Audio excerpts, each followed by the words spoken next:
Good afternoon students.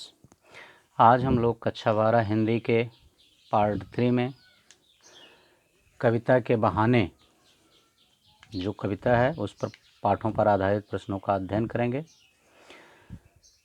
इसके कविता के बहाने और एक बात सीधी थी, ये दोनों शीर्षक हम पढ़ चुके हैं, उसकी व्याख्या को देख चुके हैं। तो इस तीसरे पार्ट में आइए हम इन पाठों पर आधारित प्रश्नों का उत्तर देखते हैं। देखिए, पहला प्रश्न है, इस कविता के बहाने बताएं कि सब घर एक कर देने के माने क्या है। यानी इस कविता में जो कवि ने सब घर एक कर देने की बात की है, वह बात क्यों की है। देखिए, कविता में सब घर एक कर देने की बात इसलिए की है कवि ने, क्योंकि वो कह रहा है, इन दोनों बातों का सीधा सा संबंध है कि जिस प्रकार बच्चों का खेल होता है और उनके खेल की कोई सीमा नहीं होती है, बच्चे अपने खेल में सीमा का कोई ध्यान नहीं रखते हैं, उसी प्रकार कविता में भी सीमा का कोई स्थान नहीं होता है, क्योंकि यह शब्दों का खेल होता है और कवि बच्चों के समान सबको एक जैसा मानता है। क्योंकि जिस तरह बच्चे अमीर गरीब ऊंच नीच इनका ध्यान नहीं देते हैं, सबके साथ मिल करके खेलते हैं, कवि कहता है कि कविता भी जो होती है वह इस तरह का कोई ध्यान नहीं देती है। इसीलिए यह सब घर एक कर देने की बात कवि करता है। दूसरा प्रश्न है, उड़ने और खिलने का कविता से क्या संबंध बनता है। उड़ने और खिलने का कविता से क्या संबंध बनता है। देखिए, चिड़िया उड़ती है, फूल खिलता है, ठीक ना, कविता के बहाने में आप देखा है इस शीर्षक में। तो जिस तरह से, यानी कविता के उड़ने और खिलने का कविता से सीधा संबंध है, क्योंकि जिस तरह चिड़िया एक स्थान से दूसरे स्थान तक उड़ करके जाती है, उसी तरह से कविता जो होती है यह भी कल्पना के सहारे बहुत ऊंचाई तक उड़ती है, ठीक ना। और यह इतनी ऊंची चली जाती है कि यह समय सीमा को भी, अर्थात काल को भी पार कर जाती, काल को भी लांघ जाती है। इसी तरह कविता फूलों की तरह विकसित भी होती है।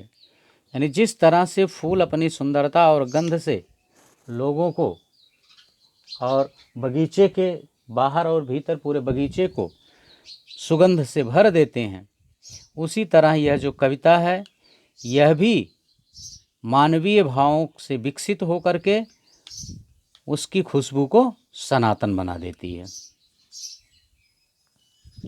इसलिए उड़ने और खिलने से कविता का सीधा संबंध है। तीसरा प्रश्न कह रहा है, कविता और बच्चे को समानांतर रखने के क्या कारण हो सकते हैं।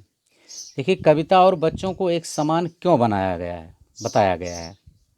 देखिए, कविता और बच्चे जो होते हैं वो रचनात्मक ऊर्जा से युक्त होते हैं, बच्चों में रचनात्मक ऊर्जा होती है और उनके खेलने की कोई सीमा नहीं होती है। इसी तरह कविता भी रचनात्मक तत्वों से युक्त होती है और उसकी कल्पना शक्ति भी अलौकिक होती है, ठीक है ना। इसीलिए यहाँ कविता और बच्चों को एक समान बताया गया है। ओके, उम्मीद है कि ये तीसरे प्रश्न का वही उत्तर आप लोगों की समझ में आ गया होगा। चौथा प्रश्न देखिए, कविता के संदर्भों में बिना मुरझाए महकने के माने क्या होते हैं। कविता के संदर्भ में बिना मुरझाए महकने के क्या अर्थ होते हैं, इसका क्या माने है, ऐसा क्यों है। देखिए, कवि मानता है कि जिस तरह से कविता कभी मुरझाती नहीं है मगर वह अमर होती है, ठीक ना। यानी कवि जो होता है उसका तो समय होता है कि वो 40 साल 50 साल 60 साल 70 साल 80 साल 100 साल इतना जीवित रहता है, लेकिन उसके द्वारा रची गई कविता कभी भी समाप्त नहीं होती, वह अमर होती है और युगों युगों तक वह मानव का कल्याण करती है, मानव को प्रभावित करती है, ठीक ना, समाज को प्रभावित करती है। इसीलिए कविता के संदर्भ में बिना मुरझाए महकने की बात की गई है, क्योंकि फूल जो होते हैं वो खिलते हैं और एक समय, निश्चित समय के बाद मुरझा जाते हैं, तो उनकी वह सुगंध, उनकी वह खुशबू भी समाप्त हो जाती है, लेकिन फूलों की तरह कविता कभी मुरझाती नहीं है। अर्थात इसलिए अभी पिछले प्रश्न में हमने कहा कि यह समय को भी लांघ जाती है। अगला प्रश्न देखते हैं। 5वां है, भाषा को सहूलियत से बरतने से क्या अभिप्राय है? भाषा को सहूलियत से बरतने से क्या अभिप्राय है? देखिए, इसमें सहूलियत से बरतने का तात्पर्य यह है कि मानव मन में भावों का जब उदय होता है तो वह उस समय भाषा के चक्कर में उलझ जाता है और वह अपने भावों को सही तरीके से व्यक्त नहीं कर पाता। ठीक ना, इसी को सहूलियत कहते हैं।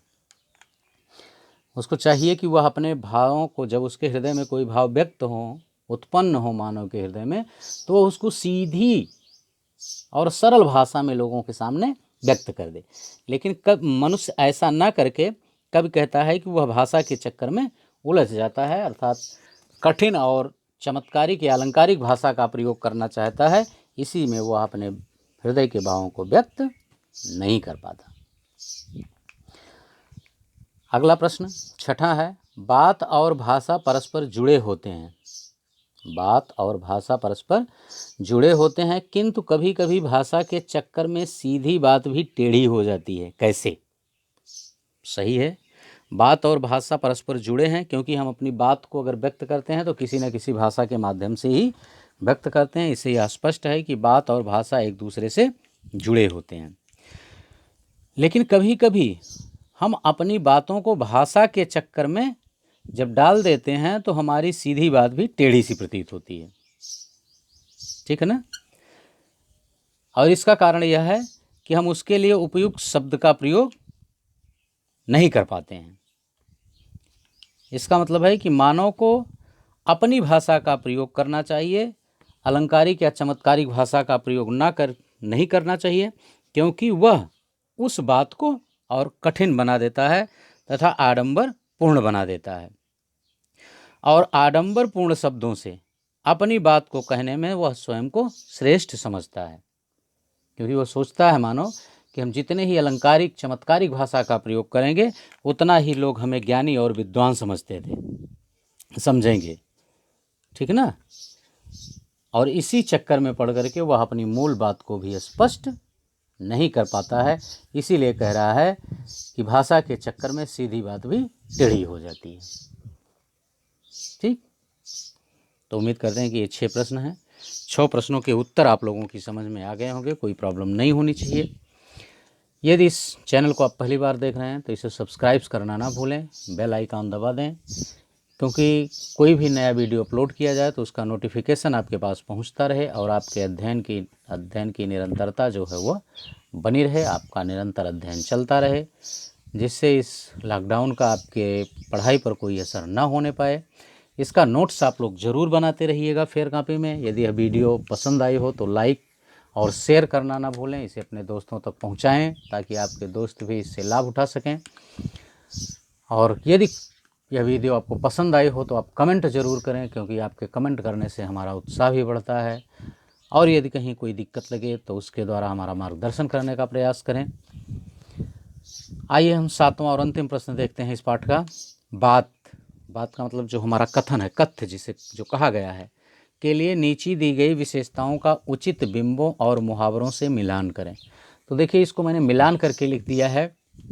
जैसे का में जो है ये का और खा 2 भागों में बटा हुआ है, तो पहले में कथ्य हैं और मुहावरे हैं और बाद में कथ्य हैं। तो इन दोनों को आप मिला के देख लीजिए। जैसे पहला है बात की चूड़ी मर जाना, तो इसको हम मिलाएंगे बात का प्रभावहीन हो जाना से।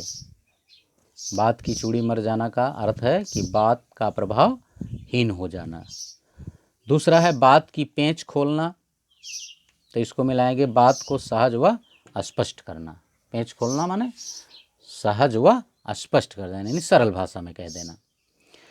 तीसरा है बात का शरारती बच्चों सा खेलना। बात का शरारती बच्चों सा खेलना, जैसे शरारती बच्चे होते हैं तो वो दुष्टता करते रहते हैं, वो शरारत करके कब निकल गए वो हमारी समझ में नहीं आता है, हम उनको पकड़ नहीं पाते हैं। तो ठीक इसी तरह से बात का शरारती बच्चों से खेलना, बात का पकड़ में ना आना। अगला है चौथा, पेंच को कील की तरह ठोंकना।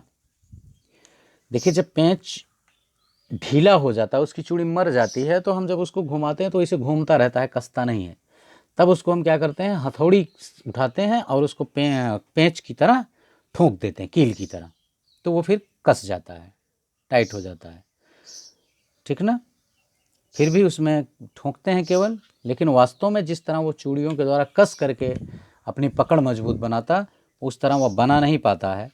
तो इसीलिए है कि पेंच को कील की तरह ठोकने को मिलाएंगे, बात में कसावट का ना होना। अगला है पांचवा और अंतिम, बात का बन जाना, कथ्य व भाषा का सही सामंजस्य होना। यानी हमारी जो बात है, कथ्य माने बात है, उसका और उस बात को व्यक्त करने के लिए जिस भाषा का हमने, जिस शब्दों का चुनाव किया है, वो दोनों सटीक हो, यानी भाषा जो हो वो हमारे भावों को व्यक्त करने में समर्थ हो। तो वही है कथ्य व भाषा का सही सामंजस्य बनना। बस इस वीडियो में इतना ही। ये चैप्टर भी आज हमारा समाप्त होता है। नेक्स्ट वीडियो में हम अगले चैप्टर के साथ पुनः आपके समक्ष उपस्थित होंगे। ओके, थैंक यू, धन्यवाद।